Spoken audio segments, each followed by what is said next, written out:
Have you ever wondered if we've gotten the story of the Garden of Eden all wrong? For centuries, we've heard it as a simple tale of temptation, sin, and punishment.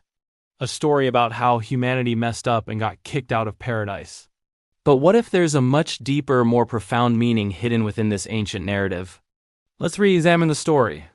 It's often called the fall, which already frames it as a negative event, a fall from grace. But some scholars and thinkers suggest we could just as easily call it the rise. Think about it.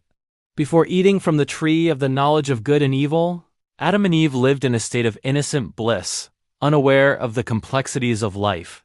They were like children without true free will or moral understanding. The act of eating the fruit, while disobedient, was also the moment humanity gained consciousness. It was the birth of self-awareness, moral choice, and the ability to distinguish between right and wrong. Suddenly, they weren't just living in a garden. They were participants in their own destiny. This wasn't just a fall into sin. It was a rise into moral responsibility. Of course, this came with consequences. Life outside the garden meant struggle, pain, and hard work. But it also meant the possibility for growth, for compassion, for courage, and for love in a way that simply wasn't possible in a state of perfect, unchanging innocence.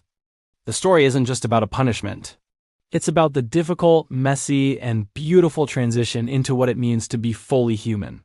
So maybe the story of the Garden of Eden isn't about how we were condemned. Maybe it's an allegory for growing up. It's about leaving a state of sheltered ignorance to embrace the challenging, but ultimately more meaningful world of conscious choice and experience. It's a foundational story about our journey, not just our failure. What do you think? Does this change how you see the story? Let me know your thoughts in the comments below. Thanks for watching, and if you enjoyed this perspective, don't forget to like and subscribe for more content that makes you think. See you next time.